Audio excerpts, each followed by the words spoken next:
ఉభయ గోదావరి జిల్లాల పట్టభద్రుల ఎమ్మెల్సీ కూటమి అభ్యర్థి పేరాబుతుల రాజశేఖర్ కు పట్టభద్రులందరూ అండగా నిలిచి తమ తొలి ప్రాధాన్యత ఓటును వేసి గెలిపించారని తెలుగుదేశం పార్టీ రాష్ట్ర అధికార ప్రతినిధి పిఠాపురం మాజీ ఎమ్మెల్యే వర్మ, అనకాపల్లి మాజీ ఎమ్మెల్యే పి గోవింద్ పిలుపునిచ్చారు. పిఠాపురం మండలం మల్లాంలో ఉభయ గోదావరి జిల్లాల పట్టభద్రుల ఎమ్మెల్సీ కూటమి అభ్యర్థి పేరాబతుల రాజశేఖర్ కు మద్దతుగా టీడీపీ నాయకులు, కార్యకర్తలతో కలిసి మాజీ ఎమ్మెల్యేలు వర్మ, గోవింద్ ఎన్నికల ప్రచారం చేపట్టారు.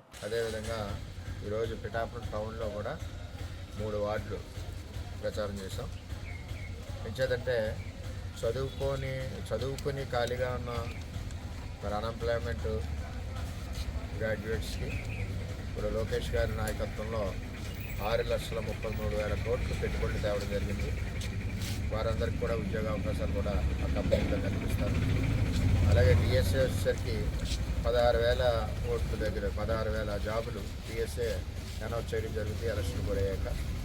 ఈ విధంగా కూటమి ప్రభుత్వం మరి నిరుద్యోగం గురించి పనిచేస్తూ ఉంది. కాబట్టి పట్టభద్రుల బలపరిచిన అభ్యర్థి ఎవరైతే మరి రాజశేఖర్ గారు ఉన్నారో ఆయన్ని గెలిపించవలసిందిగా కోరుతాం.